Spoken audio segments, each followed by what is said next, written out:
The Stadium Heads Week 1 College Football Stadiums episode on the Sports Gambling Podcast Network is brought to you by Underdog Fantasy.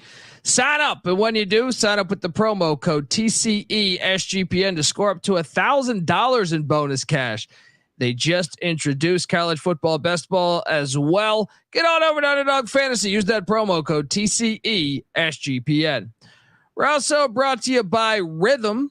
Get your free 7-day trial period today by going to sportsgamblingpodcast.com/rhythm. That's RITHMM. That's sportsgamblingpodcast.com/rhythm. Hey, what's up, you degenerate gamblers? This is Bill Burr, and you're listening to SGPN. Let it ride, baby. Something new coming like that. Okay, that can be done in any case, education. More education, the more informed people are. That's the way it is with everything. The young men, they ask me advice, and I always tell them, get as much knowledge as you can. Stadium Heads, man. The granddaddy of them all, the famed Rose Bowl, jammed with the color of over 100,000 fans for its 67th renewal. And the weather here today at Notre Dame Stadium, in a word, it is cold, but it is football weather. The temperature 37 degrees, humidity 79%. Forecast cloudy for light rain later on this afternoon. The average person doesn't know what a good stadium is. They might think they know what a good stadium is, but they think just, our seats are nice and it's so comfortable. We have a 10,000-inch screen we can watch the replay on while we're watching the game, and we got a waiter coming over to take our orders, right? And there's 20 million bathrooms close to us. That's not what makes a good stadium. A good stadium is the look of it, the feel of it, the history of it, the soul of it.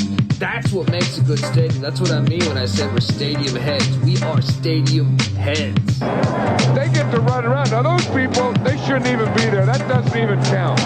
If you can't get out in the elements, you shouldn't even go to the game. That's the worst thing. Those darn boxes up there and dome stadiums and stuff. We don't need that, right? Welcome to sunny El Paso, the 52nd Sun Bowl, and now this ancient facility is one of the great settings in all of college football. Neyland is now in its 87th year. That's what we are, though. We are stadium heads. Welcome back to the Stadium Heads podcast for week 1 college football. We had a short sample size week 0, but it did deliver. YouTube.com/@stadiumheads or at SGPN Stadium Heads. No, at Stadium Heads SGPN. I've been up all night. I'm sorry.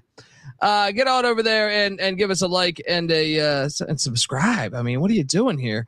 If you're wondering just who the hell you're listening to, well, my name is Colby Swiggett, Database Dan, aka Pick Dundee. That's not a pick. This is a pick. He was raised in the land down under, where a man thinks on his feet, speaks with his fists, and lives by his wits. When Dundee happened, he was a superstar. I'm probably drinking too much and celebrating too much and not sleeping.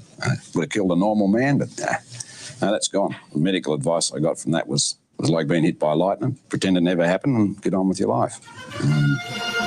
Yes. We had live ammunition. It was fantastic. And I know I can't wait to hear from this guy. Give it up for my co-host. I call him the most interesting man in college football. And he's already been out there doing it. But I think ESPN said it best.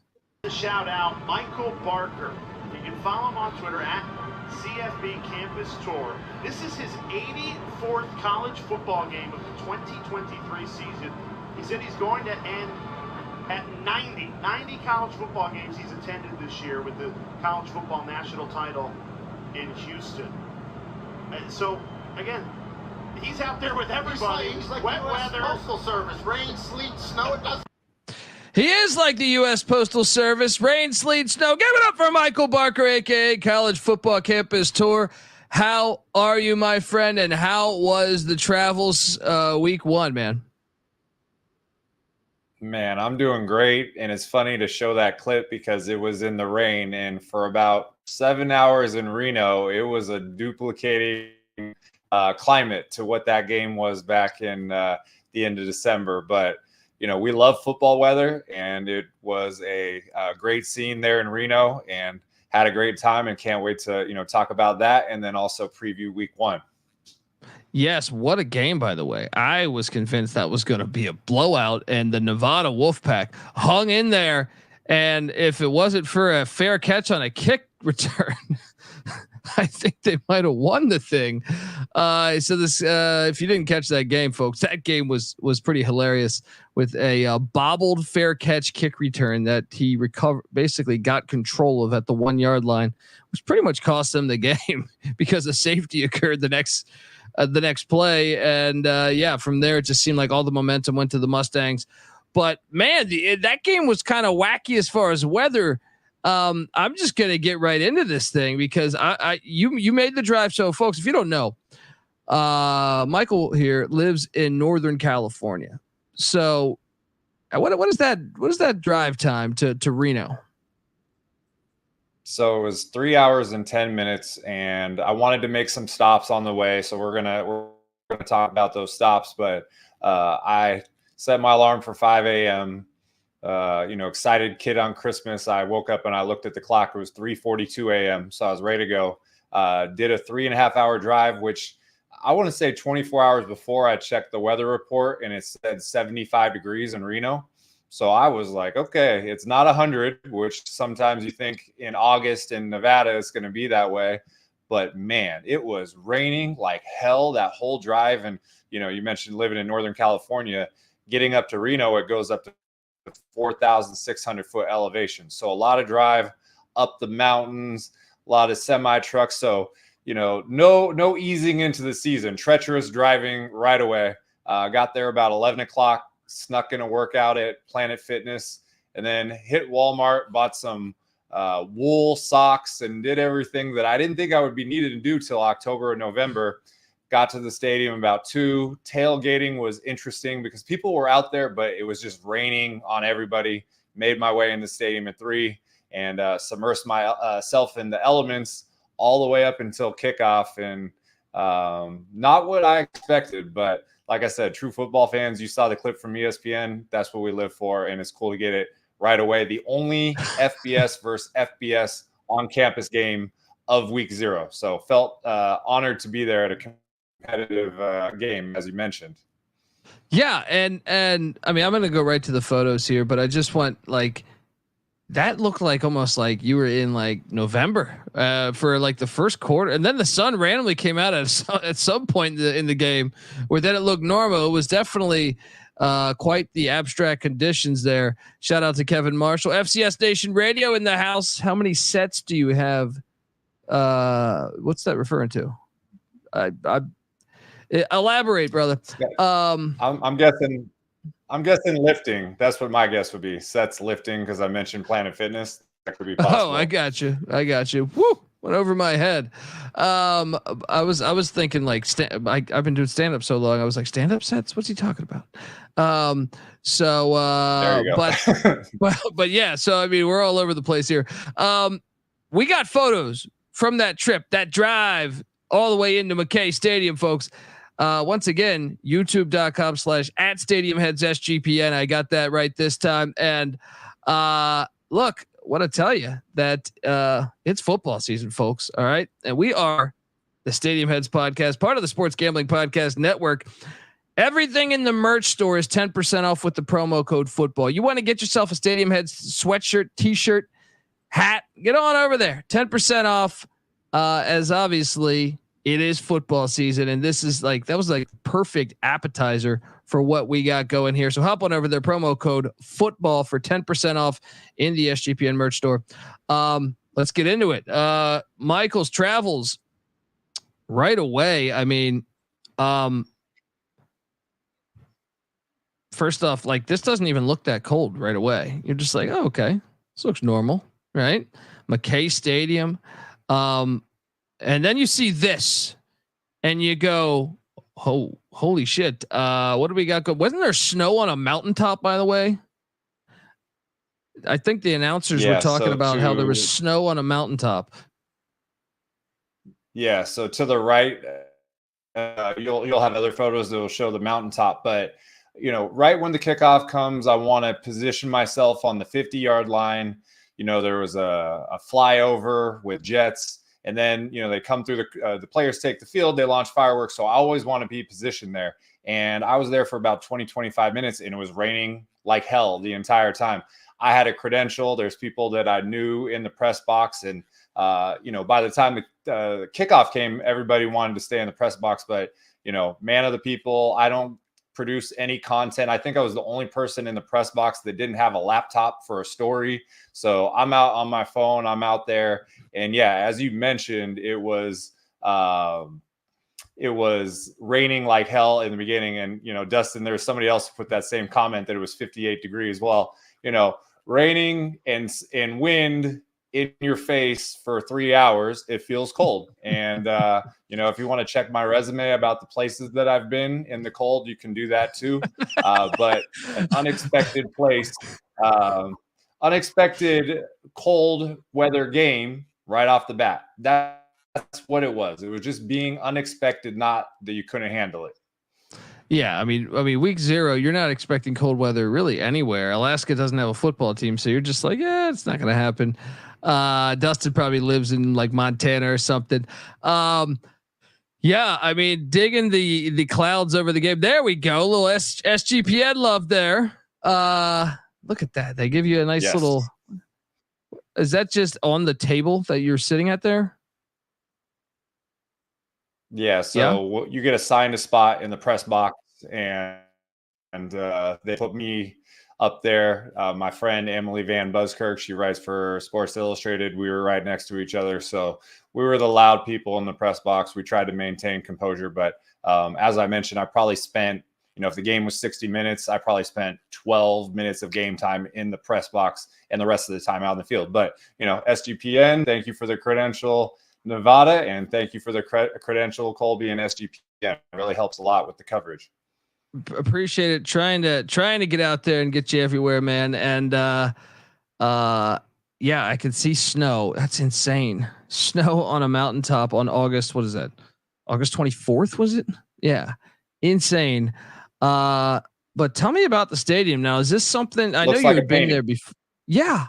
Yeah. I mean, it's very interesting the way you have like fog, dense clouds and fog on the top left. You had been to the stadium, but it had been a while. Did this feel give you did you think like, oh man, I enjoy it more this time perhaps than the last time, or was there any differences that you saw before? Yeah, the first time I went was 2017, and college football campus tour was not really a thing. I mentioned this on the Mountain West episode. The week before this, I went to a San Diego State game. I met a woman. She was a Disney executive. I kind of told her what I was doing, and she said, you should get on social media and you should get on Twitter. And so the first tweet I sent out in 2017 was tagging Nevada and announcing that I was coming to the game, and nobody gave me a reply. And I was like, what the hell is this? Why isn't the program responding to me? And so, fast forward 8 years, and we got the social media thing down a little bit. And it just was something where I haven't had a gap that long, eight years between travels. And I really got to appreciate it. And, we talked last week about how big this game was for Nevada, new head coach looking to try to sell out the stadium, getting the students to come, having a P4 come in on a late made game on week 0 with SMU. So there was a lot of anticipation for this game. I know that the temperature said 58, but the weather with the rain, it really did keep people away. I noticed that it filled up more as the game went on. But yeah, for me, coming back and be able to redo something when I feel like I'm much better at coverage, it felt really good to be back there. And as you mentioned, an unbelievable game, great game, especially against a team that was favored by 4 touchdowns. Yeah, Jeff Choate, unbelievable first performance. I think if you're a Nevada fan, I mean, obviously you're frustrated. It stung a little bit because you were up the entire fucking game, really. But I think you passed the test, considering there's reason to show out and go to these games and be excited about your football team moving forward. dude, this shot right here. Come on. This is the shot, right? This was the shot of the game, right? This was. No, it was a different one because I always try to center the press box and try to do a diagonal angle. But, I had gone there last year and just did a campus visit because it had been so long. And I had taken photos and, you get to scout and you be particular, but you don't think the mountain is going to pop like that with the snow in the background. I got another one when the sun went down. This end zone right here is all students. So, you get a credential. A lot of places where if you don't have a credential and you're trying to maneuver through the stadium, if you just have a regular ticket, the ushers try to keep the student section. But when I had a credential, I could navigate wherever I wanted. So if you get an opportunity to check out a stadium and you want to feel the best vibe, I mean, these kids, this is, a lot of them freshmen or transfers. This is their first college football game that they ever experienced. And, expectations to get blown out, and you were leading 24-13 with a few minutes left in the game. So yeah, that's the shot of the night right there for me. You got the sun going down. Yeah, you got the press box there. And this stadium it doesn't have any, it's not a bowl. It doesn't have any corners. And so that makes it difficult. It's also not tall, so you can't get that downward panoramic view. So, I try to do a lap around the stadium before the game, check for obstructed views, check for the best photo. And the one on the sideline, if you can't get a angle beyond the end zone, then you're not going to get a good shot. It's going to make the field look like it goes up. So I felt like that was the best one. And then this photo right here, this is right when that safety happened. So, in my mind, questionable play calling, because they were very concerned about getting that ball from the 1 to the 3. And I felt like after that first one where the first play on first down where they barely got out of the end zone, they should have just dropped back and thrown 2 passes. And if they completed one, great. If not, punt it. Because what's the difference between punting from the 3 and the 1?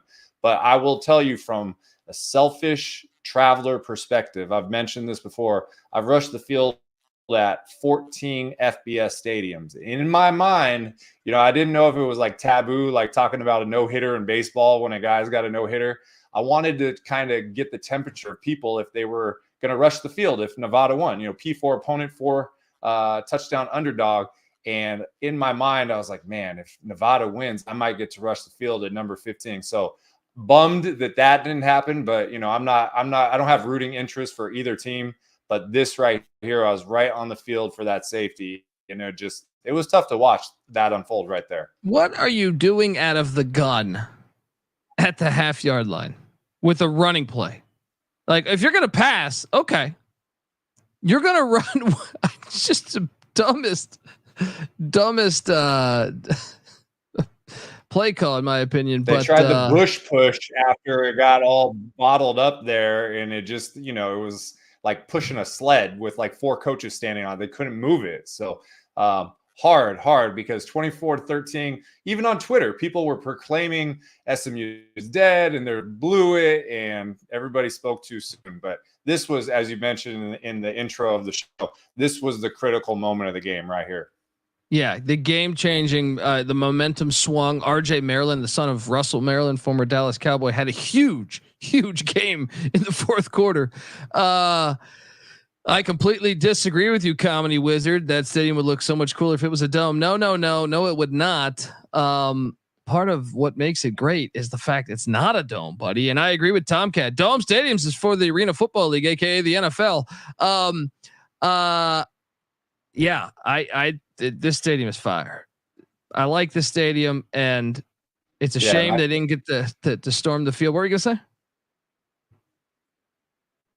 I was gonna say I call it the CCFL, which is the Controlled Climate Football League. That's the NFL. So we got 12 teams with domes in the NFL, and we got Cleveland, Chicago, Kansas City, all fiending for domes. So Tennessee, when you have too. a mountain backdrop like that, it's a There you go. It's a travesty to put a dome on this place. And, it really lives up to the Mountain West moniker, the Big Sky moniker. There's a reason why people love Big Sky. It's because of the stadiums, it's because of the settings. And, last year I went to Wyoming and underrated views there. And Utah State has great views at that place. And all of them have, I'm going to go to Colorado State later this year. So all these ones at elevation, it would be, the word is escaping me, but it would be, let's just say, terrible to put a dome on the stadium. Yeah. Exactly. I can just queue up, let's just say, this is the way I would feel if that happened. Coaching, coaching did a horrible job. The players did a horrible job. Or this one. Yeah. He felt like shit afterwards. Everybody booing the shit out of me, but he worked his ass off. That's what we'd feel like after the construction workers would build that stadium. We would just say, "Yeah, he worked his ass off," but everybody's booing the shit out of him because we don't want to see McKay Stadium in a dome. Shout out to Robert Martin who got the gift card. Appreciate you, Robert, and hopefully you're getting a Stadium Head sweatshirt, brother. Want to talk more about your travels because here's what I love about Michael here. If you guys don't know Michael, which I know you're getting to know him, is he checks on other stadiums that are in the area, just like they're, like is like some children out there that he has. Just got to check. Oh, I'm driving by. Let me go check on a stadium.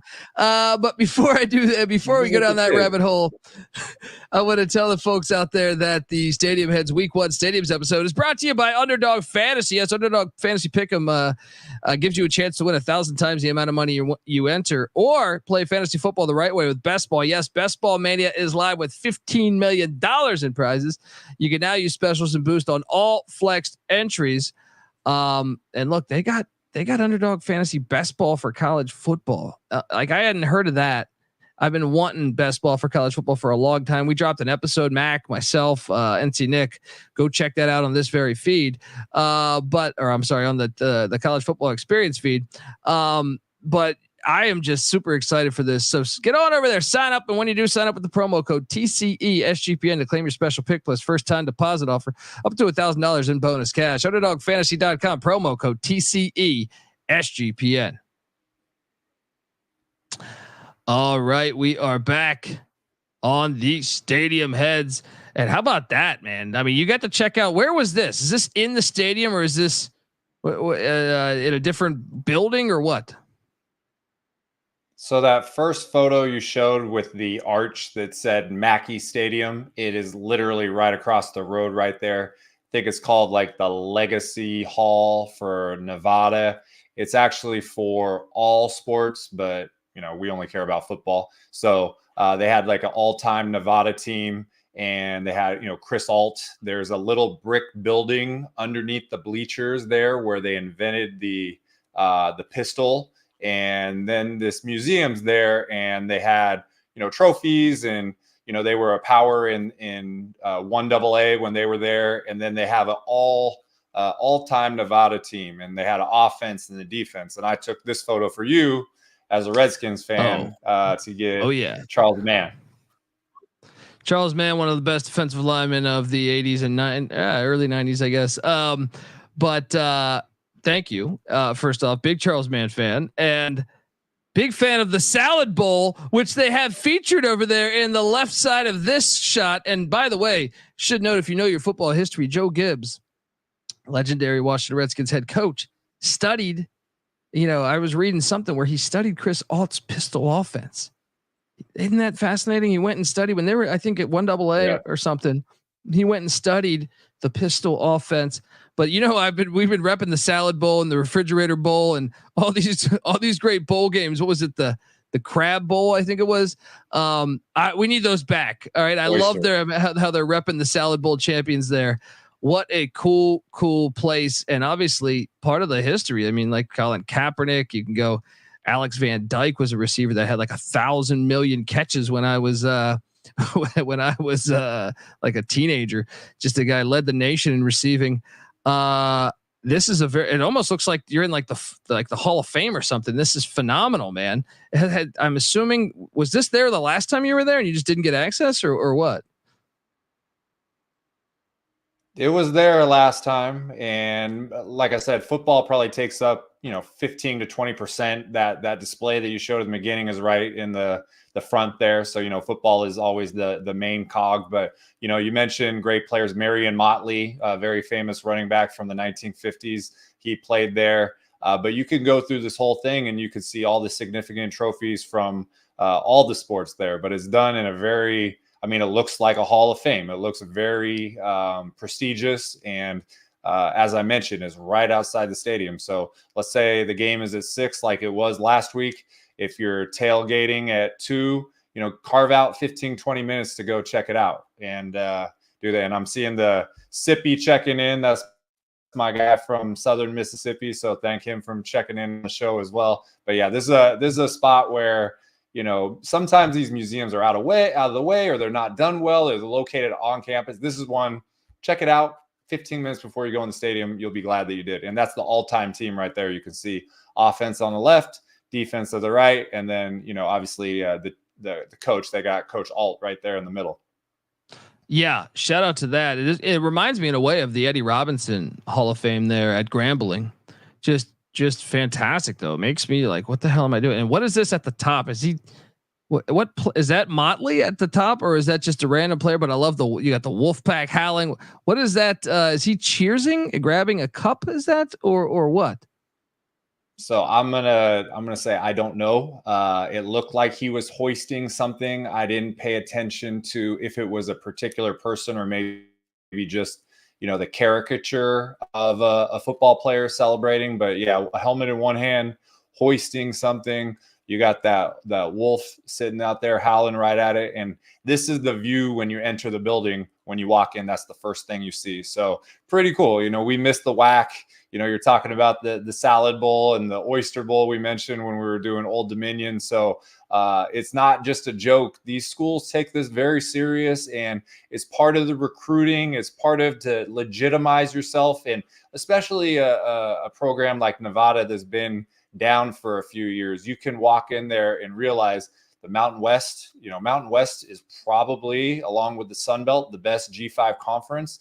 And if you do some right hires and get some, good talent in there, you saw what happened on Saturday. They gave SMU all they wanted. So they're trying to lean into the history, make it accessible by having it right near the stadium. And, the future is looking good for Nevada after what we saw in week 1. Yeah, for sure. That was a very, very impressive performance. There's the Marion Motley Love team of the century. Look at that. That's a big motherfucker right there. Yeah. And then what I love too is you also got a chance to check out the basketball stadium. And I know last season this was an area that was hilarious because Steve Halford had a press conference where he talked about we got to get the bats. I guess some bats were in the stadium, right? And he was like, "Can we get someone to get the bats out of the stadium?" So this is fantastic. Obviously, they've had a rich history in basketball. They went to the Sweet 16 not that long ago. Pretty cool. How close is that to the stadium? And it is 500 feet away. It's very close. And so 2 things. One is you mentioned bats. I've posted a few times at Arizona Stadium, the Wildcats in Tucson. There's a sign there and it says bats live in the stadium. Stay away. If you see one or bothered one, notify people. And when I did that a couple of years ago, Coach Dillingham at ASU, he retweeted it, right? Because we don't have bats in our stadium here at Sun Devil Stadium. So that's one. I do want to share a little bit of intel that I got at the game about the basketball program. And I don't know if it's well known because, I like Mountain West basketball, but I'm not I'm obviously not a basketball traveler yet. So they were talking about building a new arena off campus, and there's some major donor who is really pushing hard for that. And apparently they want it. And I was questioning that because you have a program who has been in the top 25. The Mountain West is a very competitive, if not one of the best conferences in college basketball. You have an on-campus arena that is walking distance from everything.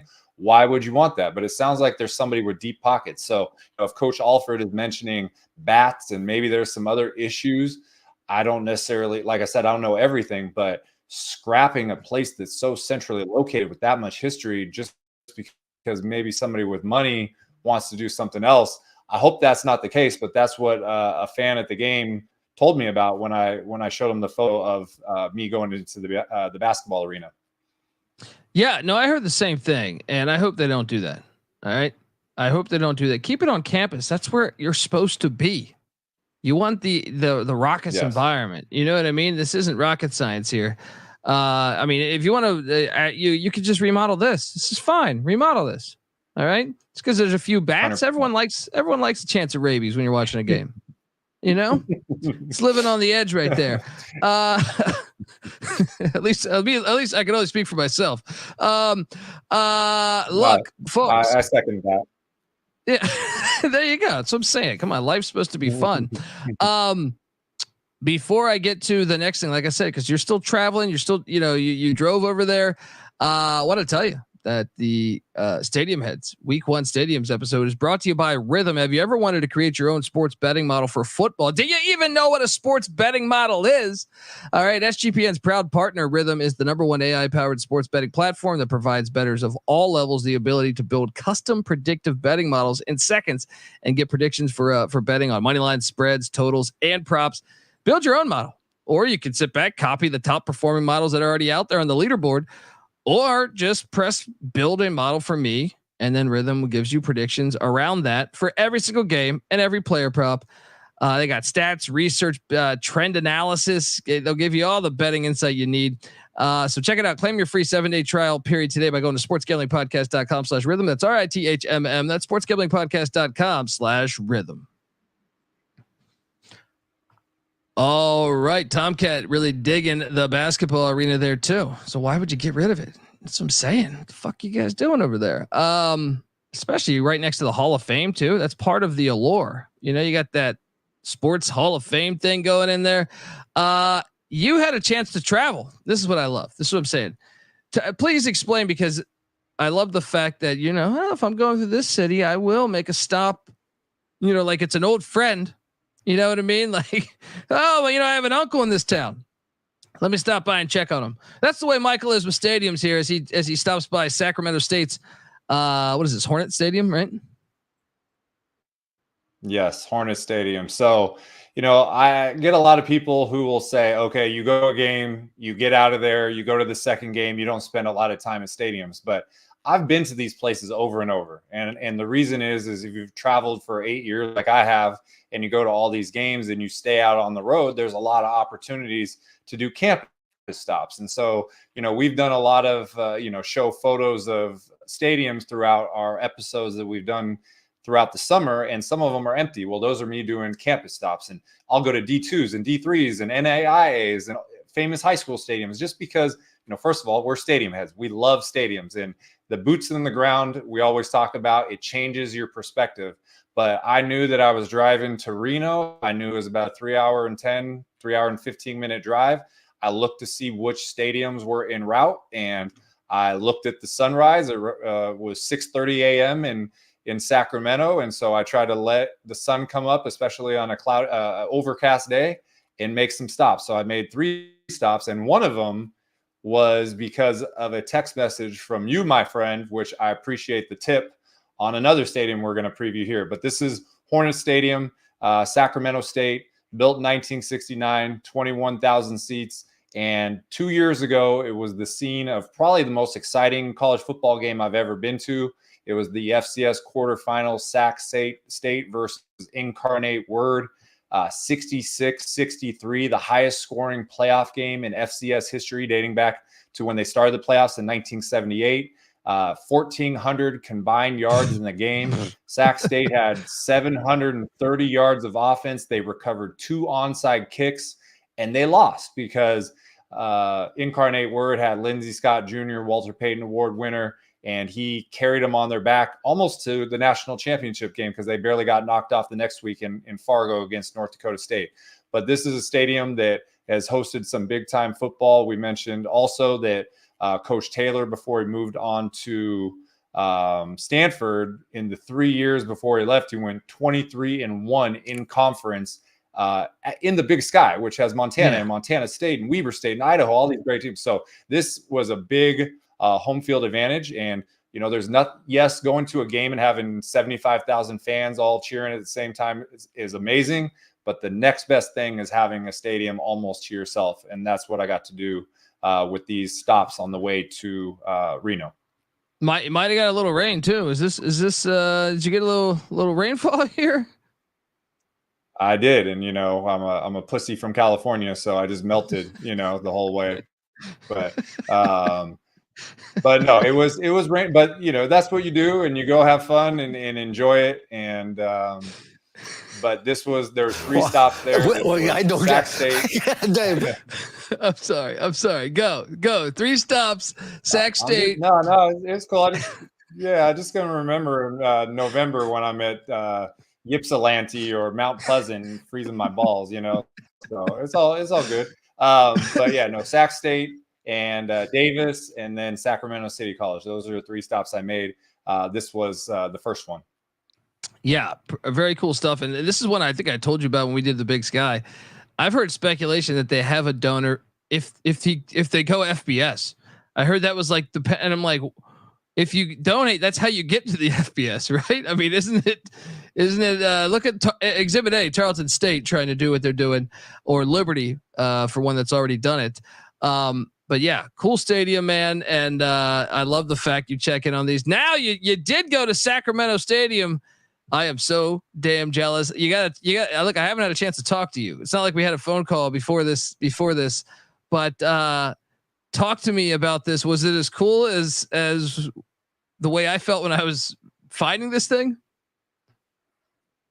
Yeah. So just to give a little backstory, you texted me on Thursday and you said, I came across this photo of a stadium, and it was Sacramento Stadium, but it got renamed Hughes Stadium in 1944. So it still says Sacramento Stadium, probably because historical marker, they want to leave it there. But this is a City College stadium that's hosted, high school and all these different things. And it was built in 1928.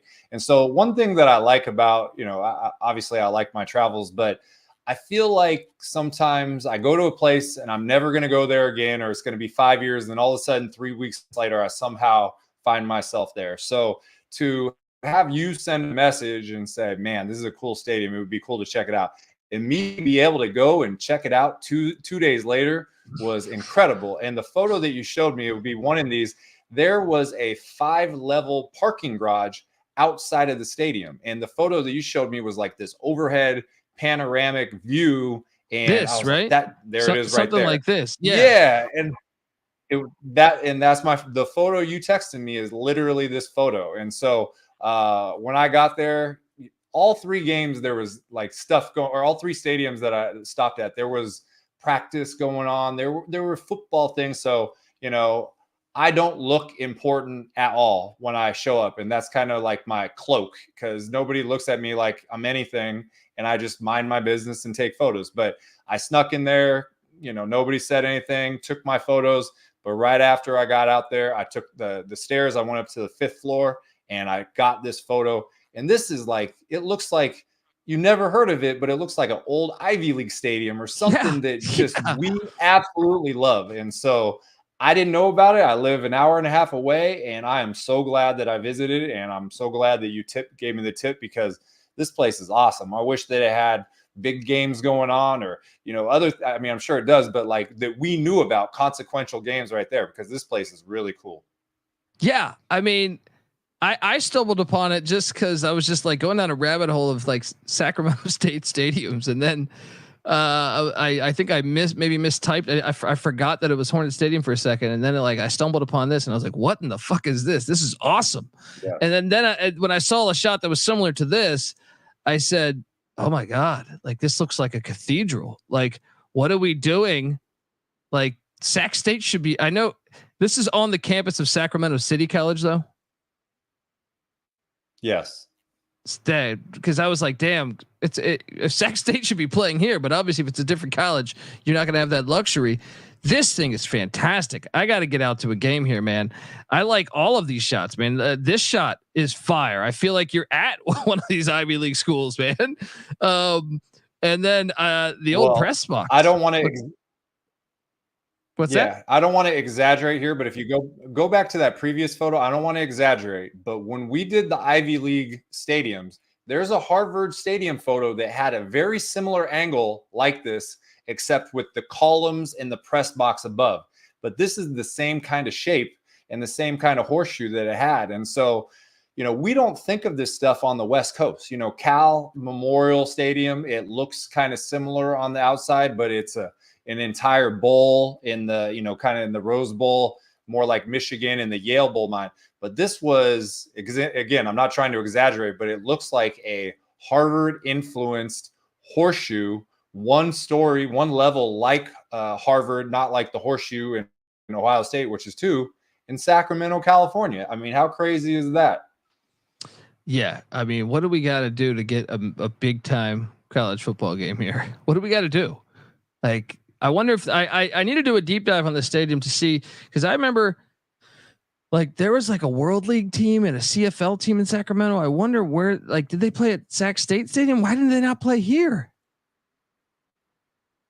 I don't know, but maybe we could get a UC Davis Sac State rivalry game one year at this place. And this place is bigger than both of those stadiums. I mean, that would be UC Davis Stadium only holds 10,000. I mean, instead of playing it in 10,000, play it here and sell the whole thing out. It's only about 15, 20 minutes from UC Davis. So it's not that far.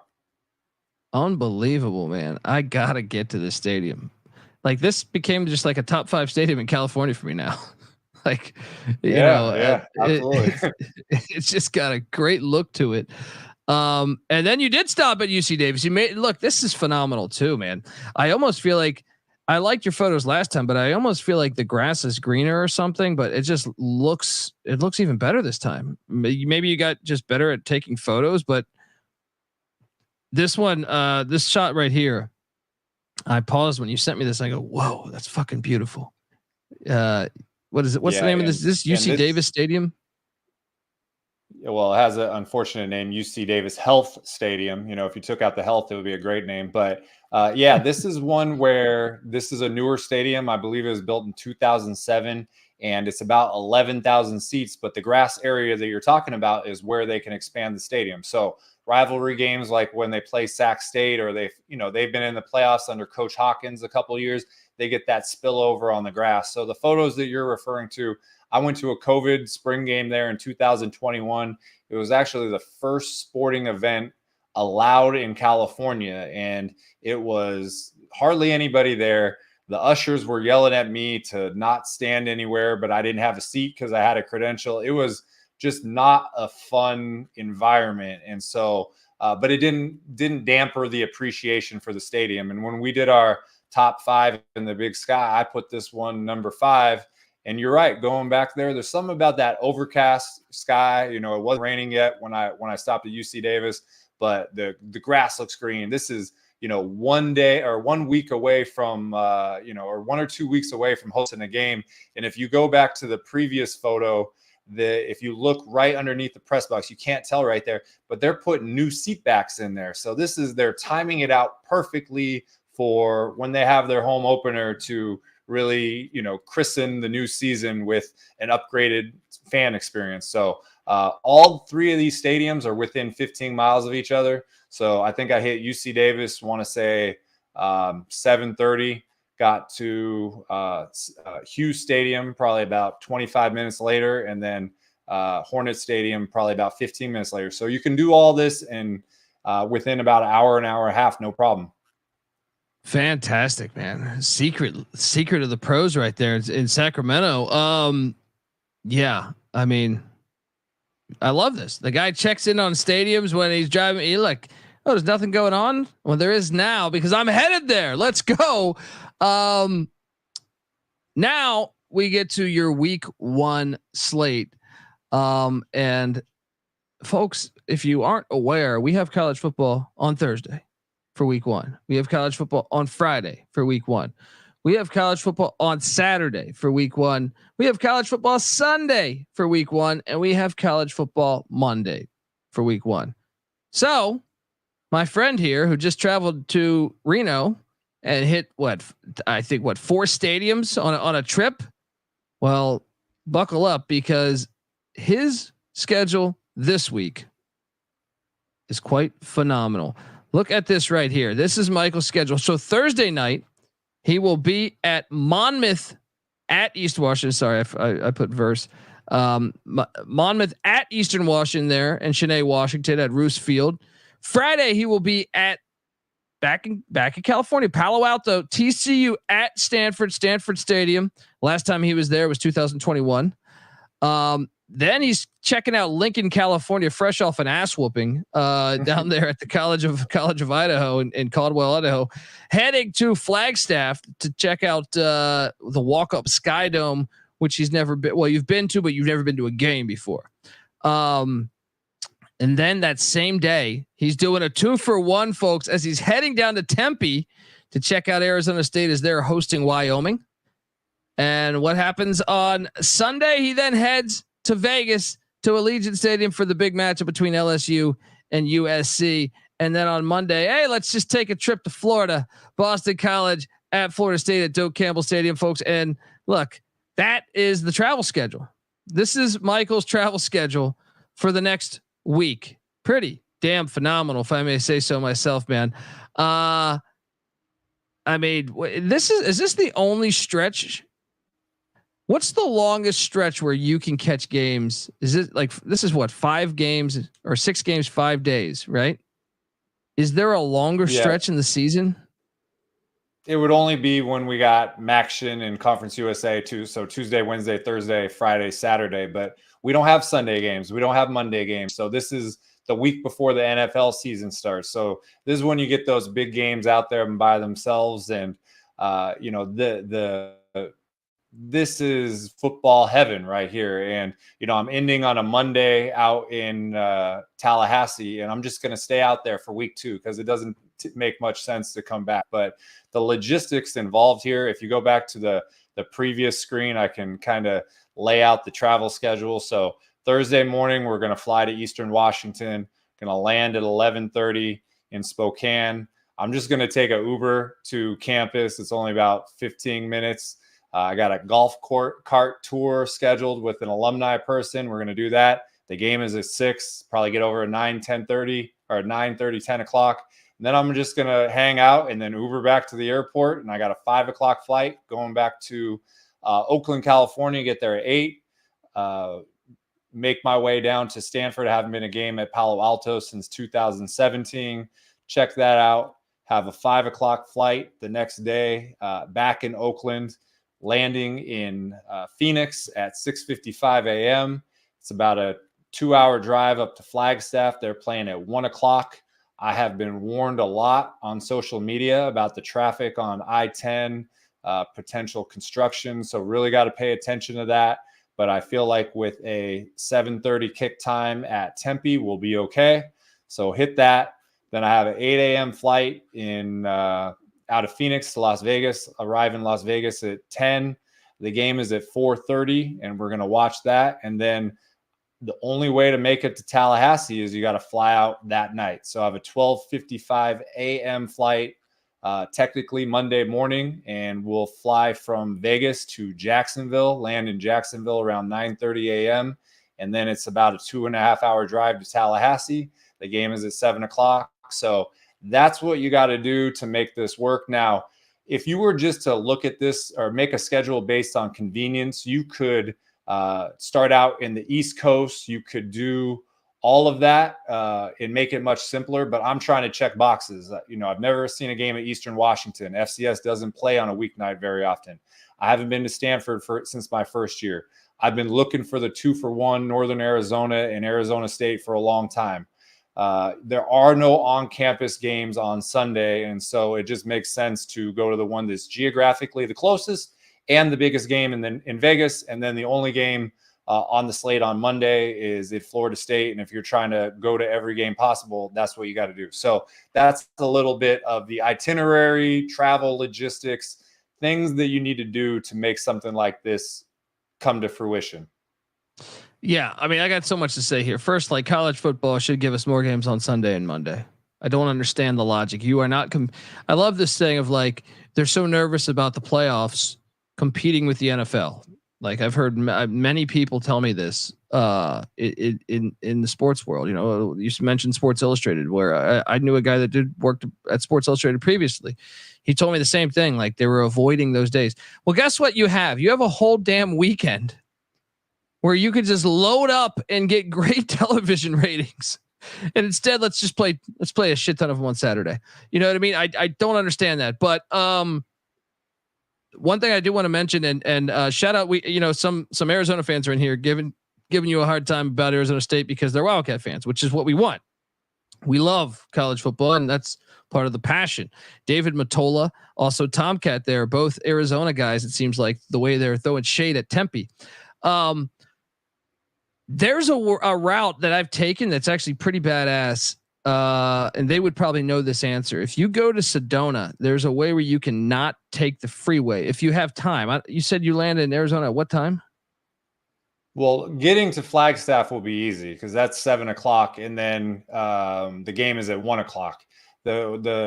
The warnings that I've got is leaving NAU and making it to Tempe in time for the second game. Oh, I got That's you. what it is. Yeah. Okay. Yeah. So yeah, I'll be fine getting there. It just is.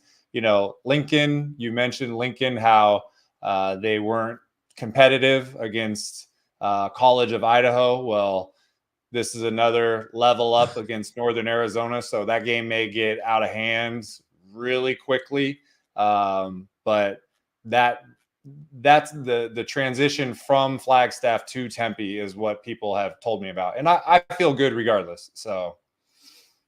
Yeah, I don't know, David. I stayed in Sedona for a little bit. Like I was there for a couple weeks during COVID. I was just like, let me get out of LA, and then I would jump up to like a back road all the way up, pretty damn close to Flagstaff. That's what I was gonna recommend, but it seems like that's useless if you're heading down that way. Shout out to Kevin Marshall. Says Amazon can kiss my whole ass. Dundee's the hardest working man on YouTube. Appreciate that. Yeah, sleep when we die. All right. Sleep when we die. All right. Let's keep it going. It's like Michael's travel schedule. Michael's the hardest working man. If I'm the hardest working man on YouTube, he's the hardest working man in life, traveling all around. Yeah, so we pinpointed those games there. They're on the map. Let's jump into it because game one, Roos Field. I think is this Cheney, Washington. How do I pronounce this? Cheney. Okay, I'm way off. Okay, I was trying to sound educated. It came across well. Anyway, it's just between you and I. That's all. We're just correcting each other. Yes. Monmouth, Eastern Washington. I'm really excited to watch this game because you got the CAA going up against the Big Sky. And it's a Thursday night game, folks. If you get I think it's on ESPN Plus. If you're at home trying to watch this one. You have been to Roos Field, but never for an actual game, correct? Yeah, that's correct. And so you mentioned that it's on a Thursday night. The FCS does not play many weeknight games. And so I've made this somewhat of a tradition to start out with a Thursday game. Last year, I went to Abilene Christian. The year before, I went to Central Arkansas on a Thursday. The year before that, I went to Stony Brook. And so this one is good because it helps me. I've seen a game at 9 out of 12 Big Sky Stadium. So this will be number 10. Northern Arizona on Saturday will be number 11. But you also want to think about something on social media that would draw eyes. And the Inferno, the red turf, is something that people are interested in. It's unique. So want to check that out. And also we mentioned Kevin Marshall. Kevin will be there, FCS Nation Radio. So I'm excited to hang out with him. And he also had me on his season preview episode of FCS Nation Radio that's going to, I think, 109 stations. And I got to talk about my tour and the show and everything. So I appreciate being on there as always, but I'm excited. Last year I saw 2 games William and Mary and Elon, and Monmouth was the opponent for both of those. And so I met a lot of, when you go to a FCS game and you see the road contingent of fans that come, they're all in a certain spot in the stadium. So me showing up early and making the rounds, I got to know some of the parents there. So it's cool that they're going to be there. And you're right, this is an exciting game, a little bit of a litmus test. Eastern Washington, I went to a campus visit. We have some snow photos we'll show. Last year in December, in a perfect world, I'm going to a snow game, but get there and do an early week 1 game. I'm excited for that as well. Yeah, Roos Field, 57 years old, seats about just shy of 9,000.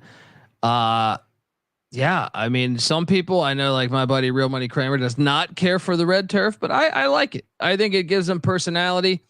Look, do anything, just don't put the roof on it. All right, you just whatever you got to do, just don't put the roof on it.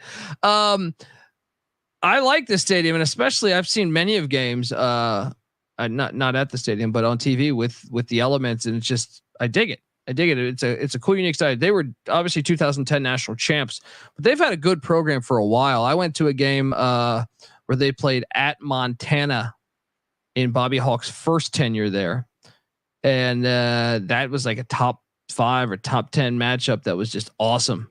So they've been doing it for quite a while. Obviously, the red turf making them so unique. And how many? There's not many. Does anyone else have red? I know I sent you one where they have plans to make it red, right? No, you did. And that was what I was going to mention. You sent me a tweet from Clark Atlanta, which is a D2 HBCU in Atlanta. I had visit there in 2021. They just spent $1 million and they have a red turf. They exist. I mean, I saw a shout out to CFB Home on Twitter. They tweeted I think it was a high school field. It was orange. So these things, there's a black field in New York. These things are happening a lot, but in FBS, we have a few. In FCS, there's a couple. So we're not overrun by them, and it's fine. And you mentioned 2010, they installed this turf in 2010. It was a gift from Michael Roos, who Eastern Washington alum, NFL offensive lineman for the Tennessee Titans. And so 2010, they put in the turf. The opener with the turf, they played Montana, and even though the stadium holds 8,600, they got 11,702 in the stadium with all the standing room only, and they won the national championship that year. So a very significant year, just changing the whole trajectory of the program. And the red turf, and then this is the snow photo, and so perfection. The football, perfection. Yeah. The football guy and me, in both of us, this is what you would want. So I will tell you, part of the reason I haven't been to Eastern Washington is I was holding out for a playoff game. They had a quarterback, Eric Barrier, who was really good, set a lot of records. They were playing playoff games, and I just thought I was going to be able to get a home one, and it just didn't work out. But these photos are from a campus visit the day after the quarterfinals last year when I went to see UAlbany at Idaho in the playoffs, and they played in the Dome, and then this was the next day. So, football nirvana here. If we could ever catch lightning in a bottle and get this, we'll do it. We'll go back. But in the meantime, the forecast is not for this, unfortunately, on Thursday. Well, still, it's going to be fun. Get out there Thursday night, season opener. You feel the energy. It's just, come on. This is what you're supposed to do. This is what you're supposed to do in America. Nothing more America than college football. Let's go. Game 2. So then, like you mentioned, gets on a flight, flies into Oakland, heads down to Palo Alto, for maybe the best game on Friday, TCU at Stanford. I think personally, Stanford might be a live dog in this one. Stanford Stadium, you went to a spring game here, but this is a stadium that is 103 years old. They hosted the Super Bowl here, and I believe the 49ers played some regular season games here after the earthquake. But it's just this is a great looking stadium. I know they kind of redid it, but it's still a beautiful stadium. Tell me about your travels to Palo Alto and what you're looking forward to going back again this time. Yeah, so the So with my FCS goal, Maine is playing a game on the same night against Colgate. And as much as I would love to check that off, it's difficult logistics. And I would do it if it weren't for the fact that I haven't been to a regular season game at Stanford since 2017. There's only 3 schools that I haven't been to since 2017. Stanford is one, Nevada is one, and I just did that yesterday. And the only one out there is Air Force, and they have been doing some stadium renovations, so I'm waiting for that. So we're not going to try the main one this time. They've played on weeknights before, on Friday nights, so maybe we can do that. I also think to myself, Maine might be the most appropriate one to save for the final FCS goal, like to be way out in the middle of nowhere. That could be there. But so I went to a regular season game, 2017 finale against Notre Dame, and this was the spring game 2 years ago. Not many people showed up, but it really got to see the beauty of the stadium. You mentioned that there was major renovation. Essentially, the stadium was rebuilt in 2005. They demolished it and they reduced the capacity down from 89 to 50,000.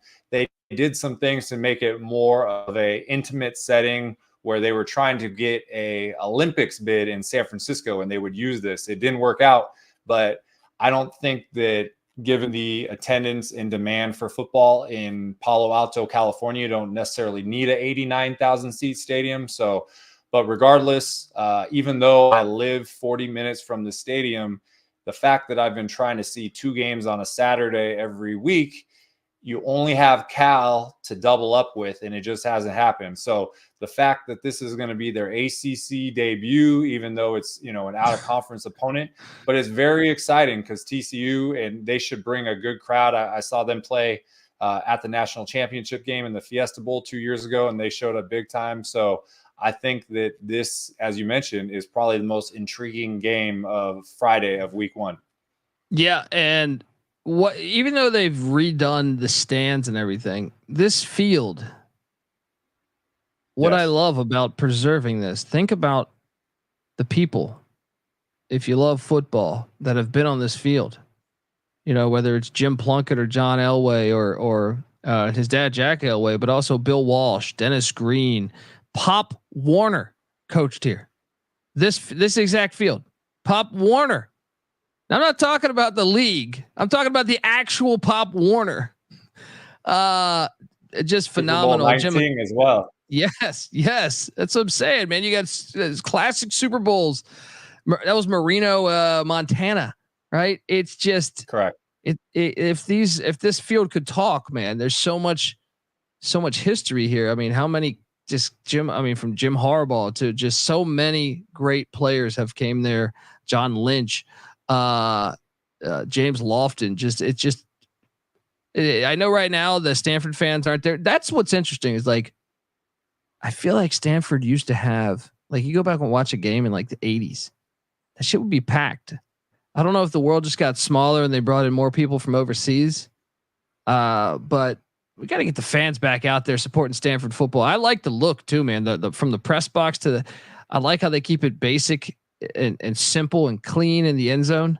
And those arches in the end zone they're from the original stadium. And, I live in Northern California, and I'm going to kind of echo your sentiments. I feel like both Cal and Stanford have great stadiums. There's great weather in California. Yes, it's a private school, so it's expensive, but you're getting scholarships here. Cal is a top 10 public university as far as degree value. Palo Alto, California is very close to it's Silicon Valley.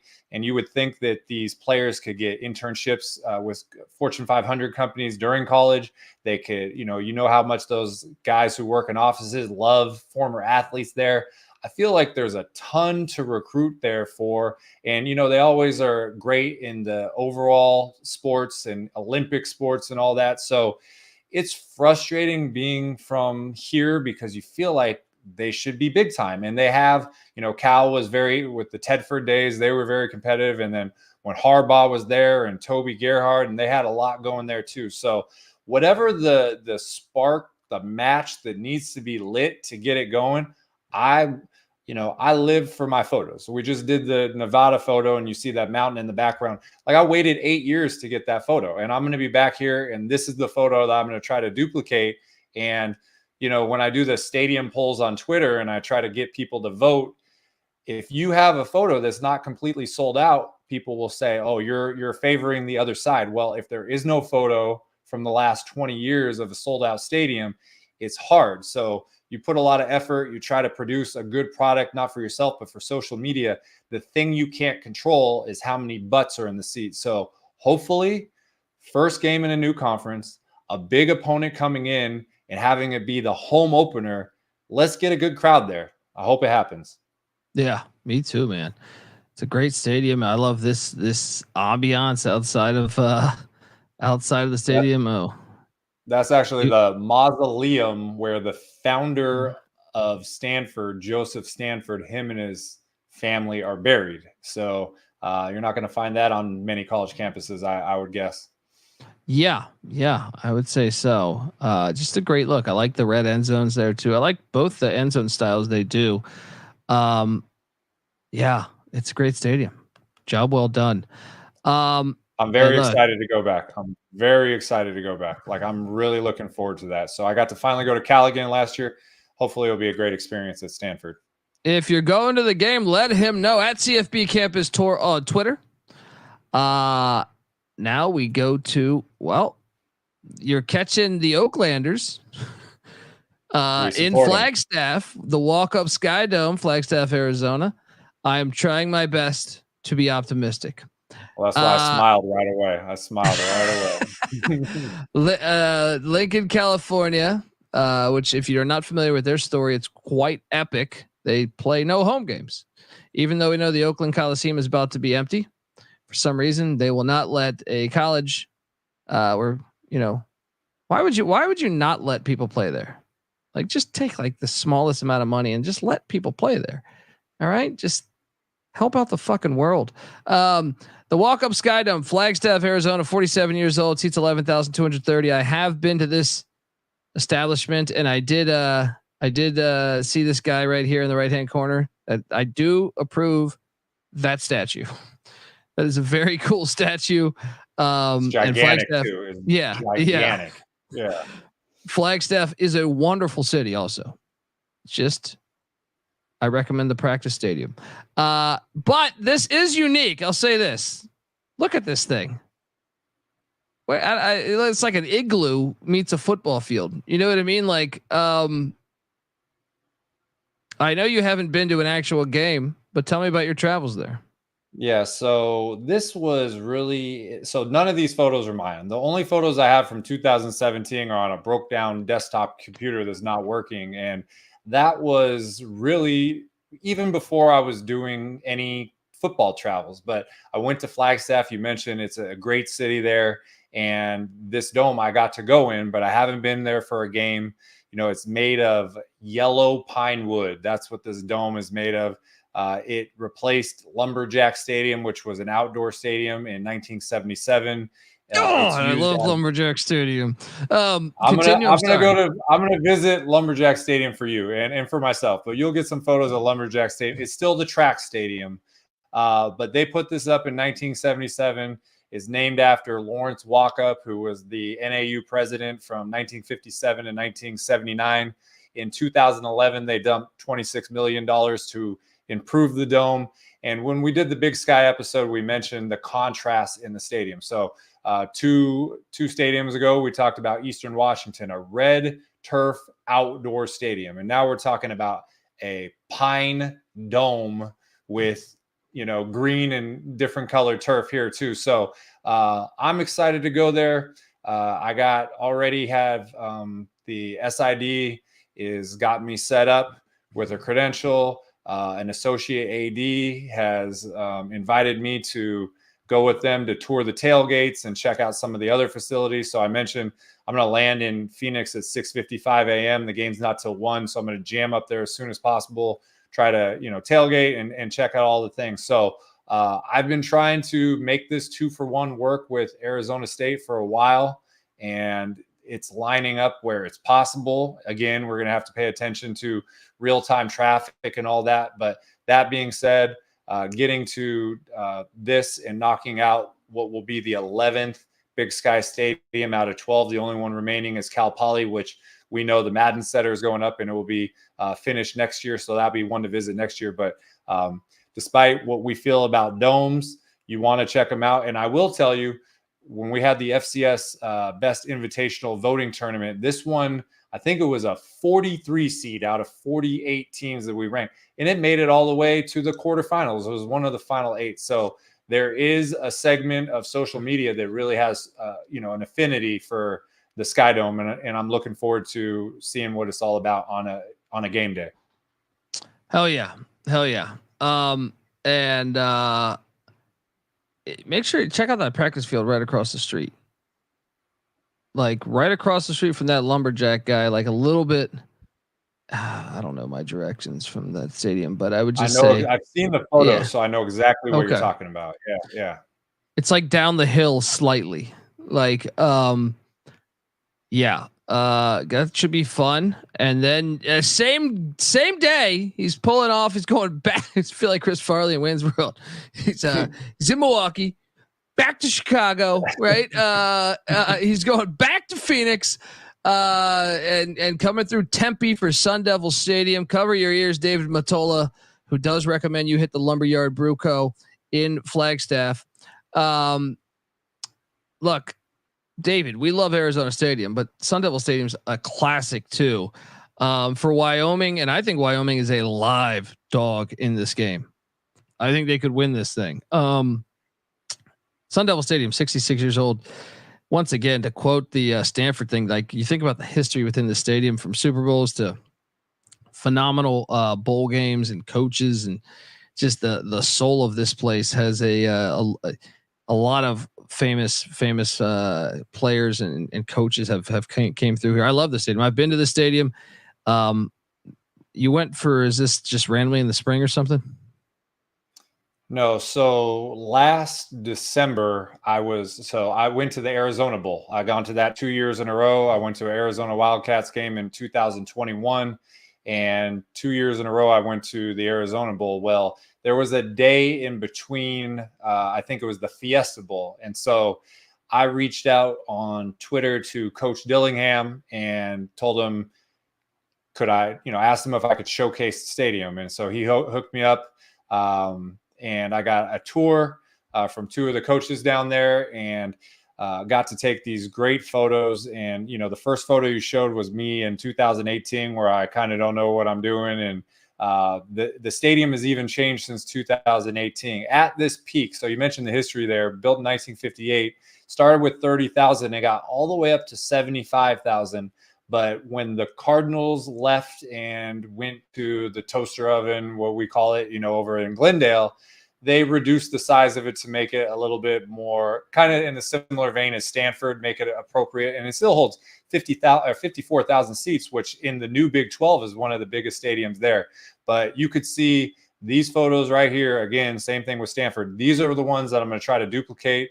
And when you're talking about the last day in August in Tempe for a night game, man, it's setting up to be a great night. In Wyoming, I swear, home and road, I've seen Wyoming all over the place. One of those Arizona Bowls was Wyoming, Ohio, and then went into overtime. So those fans are great. They travel really good, and to be able to leave Laramie and get a chance to hang out in Tempe for a day, they'll absolutely eat it up. So this is not only, checks off a list for me getting to a game or a stadium I haven't been to in many years, but this is a really big game I'm very excited for.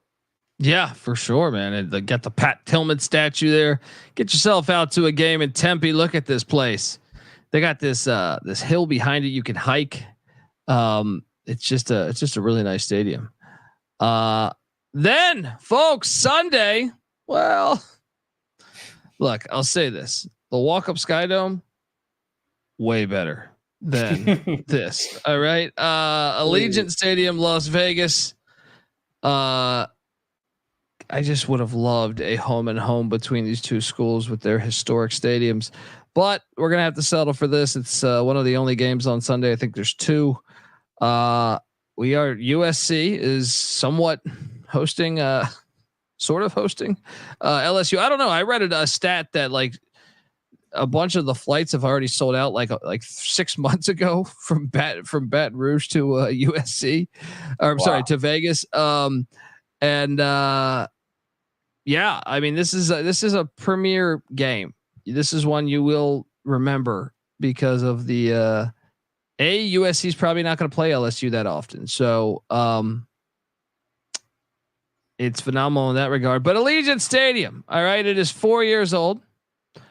And I don't want to bring up Sam Boyd again, but Sam Boyd's for sale by USC or by UNLV. What are you doing here? This is not better than Sam Boyd. This is like going to an office building. You know what I mean? Like, it's the best way to compare. Yeah, no, you should bring up Sam Boyd. Okay, let's bring it up. So first of all, there's a story out there that Clark County is possibly going to buy Sam Boyd for $5 million. I don't know if that will have an effect on the deal that UNLV put together with the Raiders, where no events can be held at Sam Boyd until 2030. Hopefully, transfer of ownership would be able to negate that deal, but I don't know the legal logistics of it. You talked about this being LSU and USC. We got the LA Coliseum and we got Tiger Stadium. This game should be at one of those places. There's no excuse for that. And I went to the Coliseum last year. I haven't been to Tiger Stadium since 2018. I would give anything for this game to be at Tiger Stadium. And, I have travel goals. I do a lot of things on my own. This game, you mentioned there's not that many other games. There's the Orange Blossom Classic in Miami, but that's at the Miami Hurricane Stadium, Hard Rock, and they're hosting the Orange Bowl this year, so I don't want to go there twice. I think there's another HBCU game, I want to say, in Montgomery, and then there's another one in Hall of Fame, Canton, Ohio Stadium. And I was thinking about that, but it just makes more sense to stay close to Arizona here. This game I'm going to because of social media, because it's a big game. I don't have a credential for this. I don't even have a ticket for this yet. I looked at TickPick. The cheapest ticket is $189. So I'm going to try to figure out a way to make something work. That being said, take everything away with the Sam Boyd and Allegiant. This is a marquee game. Every time I've been to Allegiant for UNLV, they do not open the upper levels of the stadium. You can see this right here. This is a photo from last year versus Wyoming. As one of the biggest crowds they've ever got. I want to say it was like 26, 27. They're not even opening it up. It's a 65,000 seat stadium. So for me, this is an opportunity to showcase a big game on social media and also get to levels of the stadium that I've never been to before. And then the last thing, a few episodes we talked about Modelo sending me some free beer and some certificates. Modelo is the official sponsor of the college football playoff. This is the Modelo Las Vegas Bowl. It's the classic. So they'll be there. I'm going to try to schmooze with them and see if anything comes out of it. But it's the only game on Sunday that is going to be on prime time, and it's, must see TV for a college football fan. Yeah, 100%. I'll be watching it. It's just Allegiant Stadium, like the perfect comparison. It was like, and I feel like the average person doesn't even know this. It's the same way of like, I would compare it to like rock and roll, and like, this is like Creed of rock and roll, the band Creed that sold 53 million records. All right. Creed is not good rock and roll, but people clearly they sold a bunch of it. So it worked. Popular. Yes. And if you ask if someone that doesn't really know rock and roll, they're like, oh, Creed's great. It's very similar. Oh, Legion's great. You kidding me?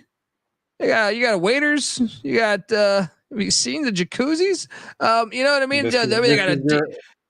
This is your intro coming to life right here, right now. Yes, exactly. Yeah. Right. The DJ, right? Because Sam Boyd didn't have a DJ. All right.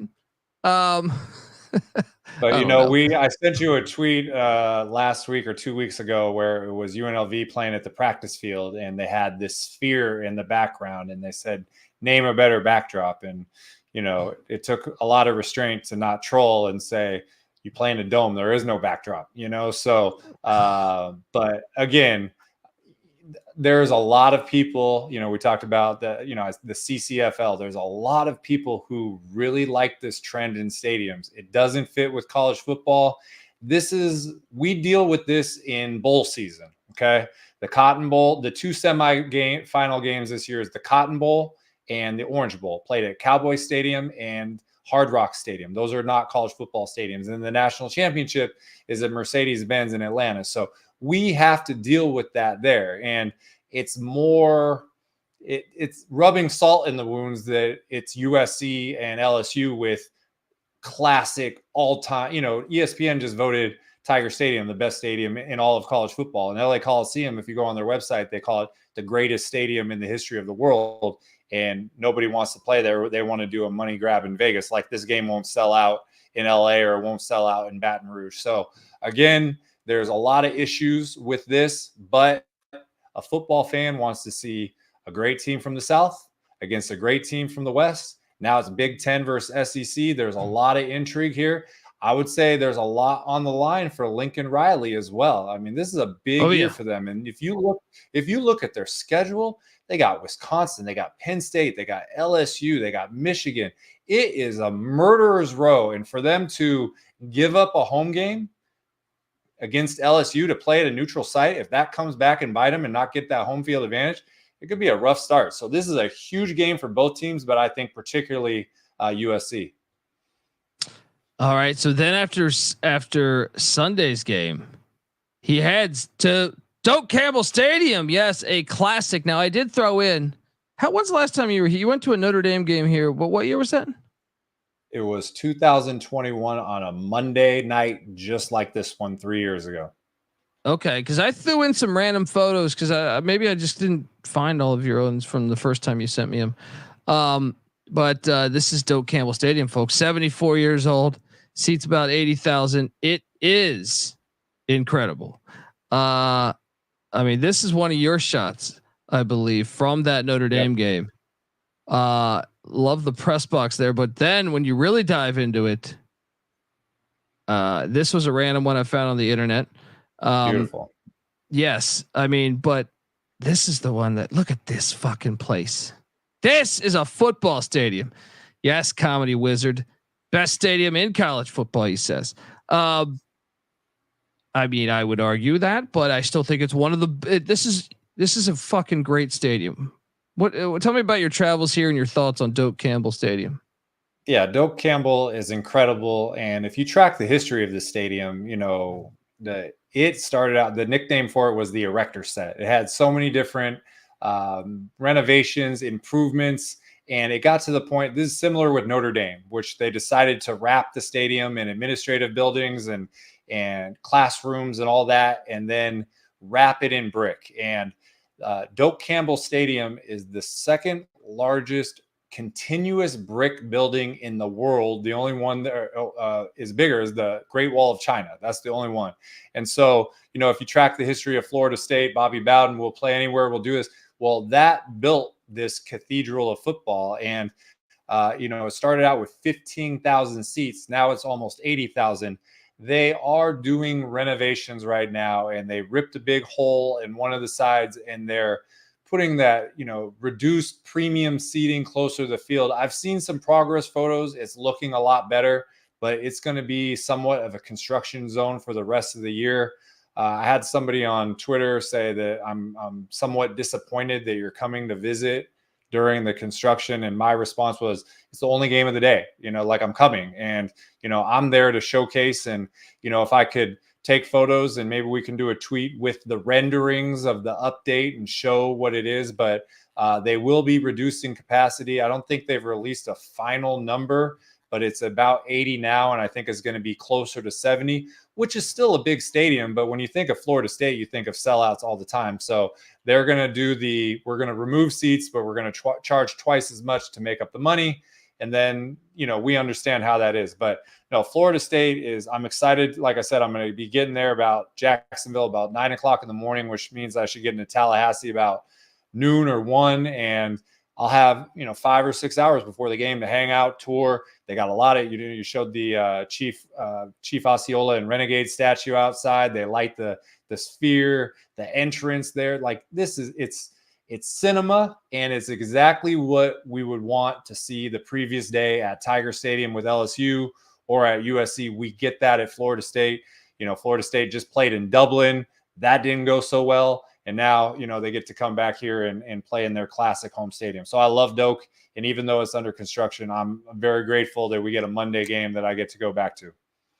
Yeah. One of the things I want you to check up on, do they still have the goalpost like this? Because I fucking love that. Yeah. So they have the H. I believe there's only 3, and LSU is one of them. LSU, Florida State, and there's one other one that is escaping me. But yeah, they feel old school. I agree with you 100%. Phenomenal. I am very excited for your travels here. Look, you got the statue of Bobby Bowden. All right. And track, do you slow up? No, you keep putting it on your opponent. Classic interview from him. And that's the slate. That is the slate, folks. So make sure you give Michael Barker a follow on Twitter at CFB Campus Tour. Subscribe to the Stadium Heads podcast. YouTube.com/Stadium Heads SGPN, and also iTunes, Spotify, wherever you listen to podcasts. Type in Stadium Heads, you'll get this. Obviously, we love the visual side of this as well, though. So I do recommend the YouTube side of this.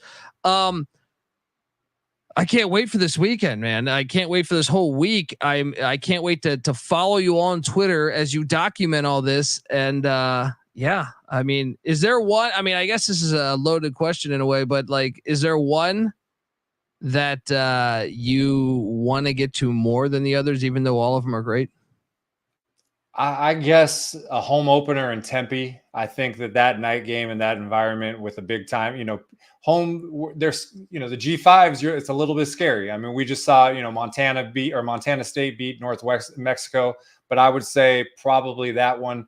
But, yesterday I woke up and, left my house at 5, got to Reno around 11:30, watched the game. It ended at 8:45 and I drove back home, and I was in my bed at midnight, and I woke up, and today felt like it was the off season again. So when Thursday comes, it's for real. It's for real. And, we're going to do Thursday and come back. But then after that, I'm going to stay on the road.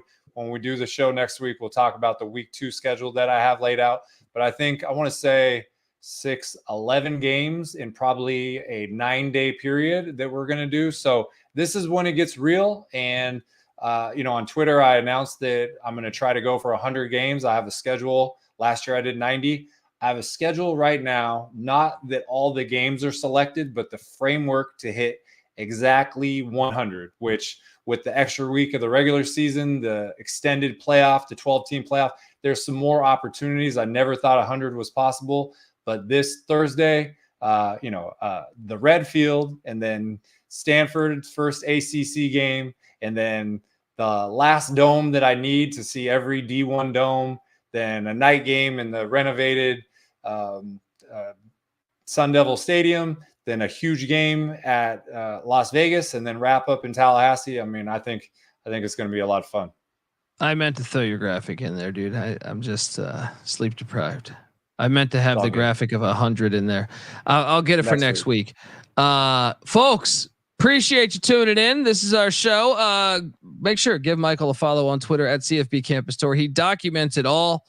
And I'm on Twitter at the Colby D. The Stadium Heads podcast, isn't the only college football podcast that I host. It's also the College Football Experience. Jump on over, check out the College Football Experience as we break down all 134 teams. We also have the FCS College Football Experience, College Basketball Experience, and the College Baseball Experience. All of those come together as one on YouTube, youtube.com/the College Experience. Check it all out. Check out the Sports Gambling Podcast as well.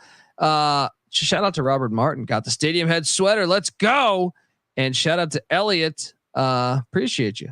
Appreciate you all. Excited. I can't wait to already see your travels. I'm going to be following. I'm going to be refreshing his Twitter page at CFB Campus Tour.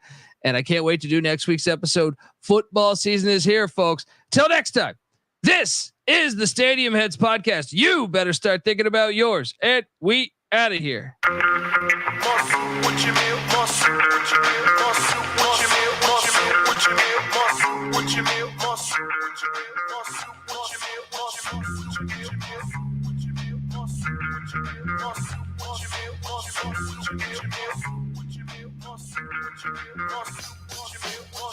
No cream, no sugar, mocha only.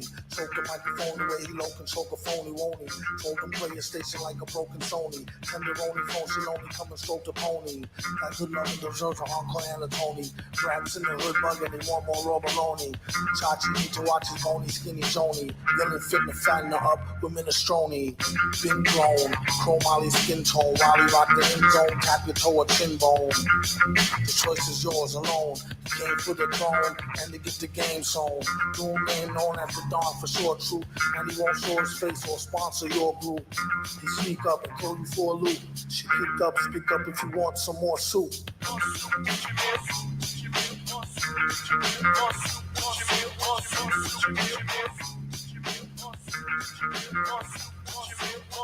New suits again, who do's cruise again, who's too smooth, who's sleuths want snooze with them. No surprise, no new news to him, here's a light bulb, now how many of you screw this in?